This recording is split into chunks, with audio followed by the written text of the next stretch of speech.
Hey friends, it's Joby here for AusGamers. I'm talking to Randy fucking Pitchford. That's actually my real name. I know.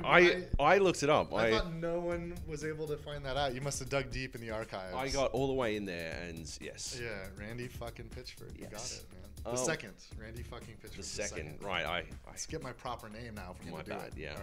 All right. We're talking about Handsome Jack. Are you excited to have a Mary Sue character in Mary Sue? Well, I'll tell you what. We have a lot of extreme narcissists and sociopaths that are customers of our games, and I'm glad that we finally are delivering a character that allows them to kind of play their personality in the game. Right. I was going for the lunatic CEO thing, but you've definitely...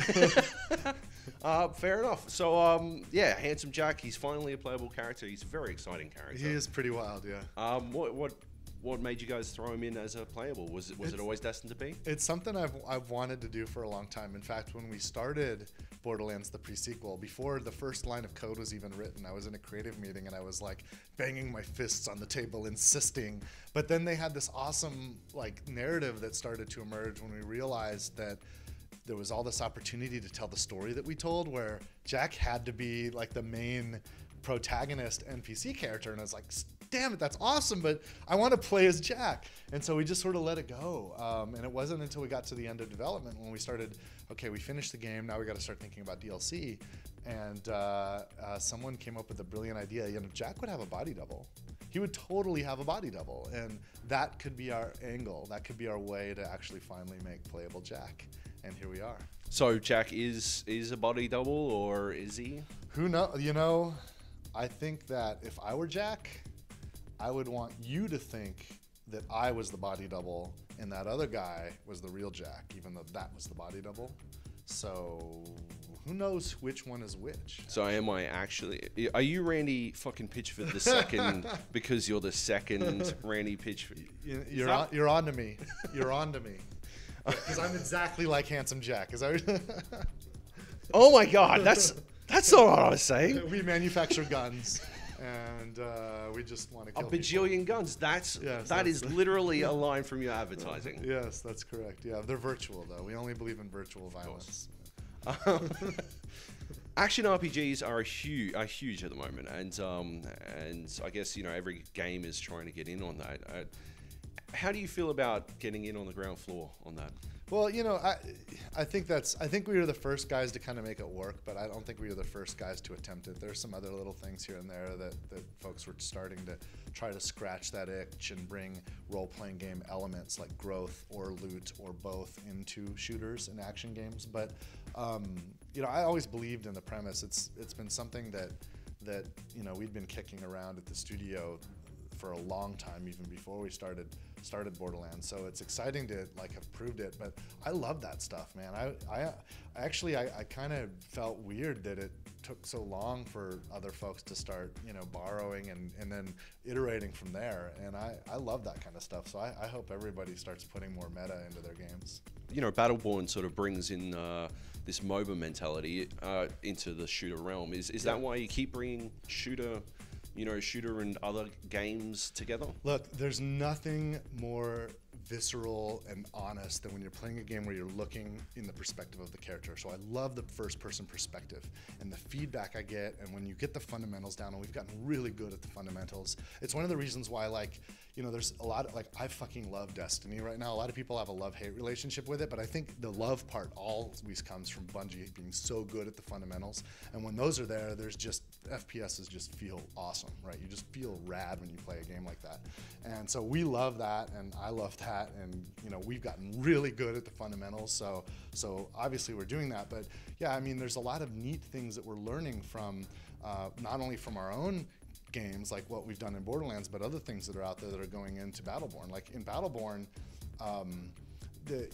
it's a whole different kind of commitment to a character. When I play Borderlands, I know that I can play my character. Like when I get Jack, when I get the Handsome Jack character, like for the cost of that DLC, I'm getting basically the entire game again, right? I'm getting this and you know, it takes the average player about 35 hours or so to play through all of the missions in Borderlands, the pre-sequel. That's a lot of content, and it's also a big commitment. Not everybody has that kind of commitment.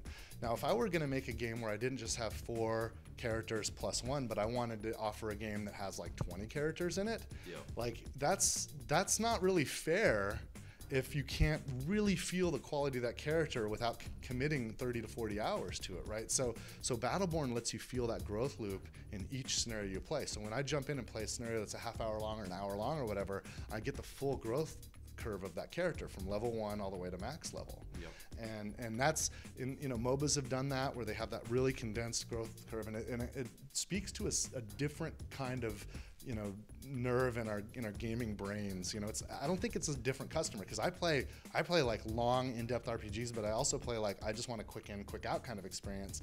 And sometimes, you know, we want to vary our experiences. So Battleborn's really going to go for that that short attention span fun in the moment. So if I only have a half hour, I'm cool, but I'm building on a meta. It is a hobby. So if I'm playing a half hour or 2 hours a night for 5 years, I'm getting a benefit out of each session I play in, and I'm getting loot, I'm growing my profile level meta, I'm improving that character for the next time I play, but I get to experience the whole growth tree of that character each time I play, even if I only have a half an hour of a game time.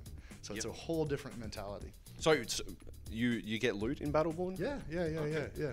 Similar to Borderlands? A little different. It's not about collecting guns, but yeah, there's tons of stuff to get in that game. Like I can't, like when you guys see, like when we're going to be showing more and more of that game as we get farther in development. You know, it is in development right now, but there's a lot of growth, and like we're taking everything we learned from Borderlands and, you know, trying to tweak it and push it forward just a little bit more. In some cases, a lot further.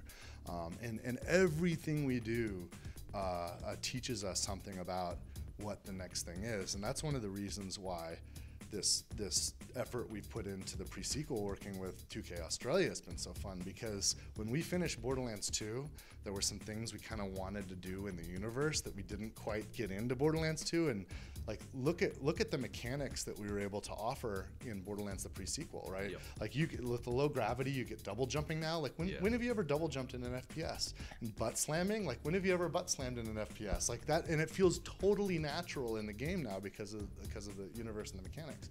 The other thing that we're getting really good at is creating characters and fleshing out their unique capabilities, and that's something that we're having a lot of fun with, and it's one of the reasons why we're so excited to get Jack out. So when you could see what we're doing there, of course we're excited about how like we're taking even the next step with Battleborn, but that's gotta bake, man. We still have a lot of work to do. Like, so I mean, I'd love to talk about that right now, but it's gonna be, you know, months before it really makes sense to start talking about when customers can actually get to experience what that game is. We got a lot of work left to do, but we're playing Borderlands the pre-sequel right now, so it's obviously really exciting.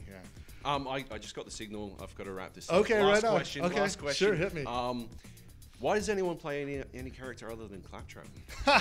Actually, that's not true. It's really surprising, but you know, of all the games, all the Borderlands games we've done so far, Borderlands the pre-sequel has the most even. Like we see the data, we know what people are picking. So guess what the #1 chosen character is? It's not Claptrap.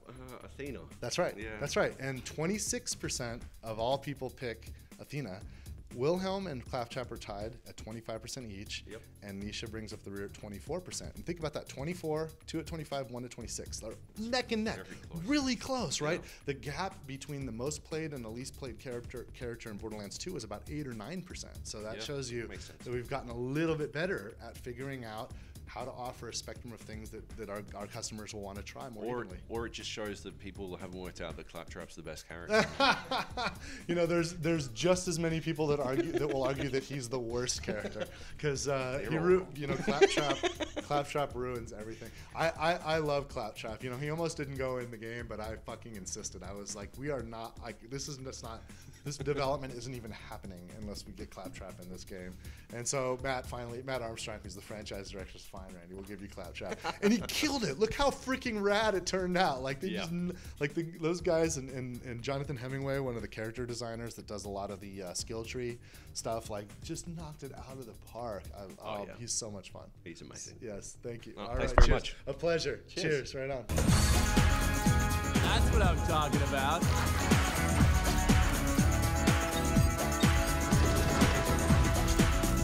Not bad, Buttercup. Borderlands, the pre-sequel. You get to be me. That's living the dream right there. 5, 2, 6 for this song.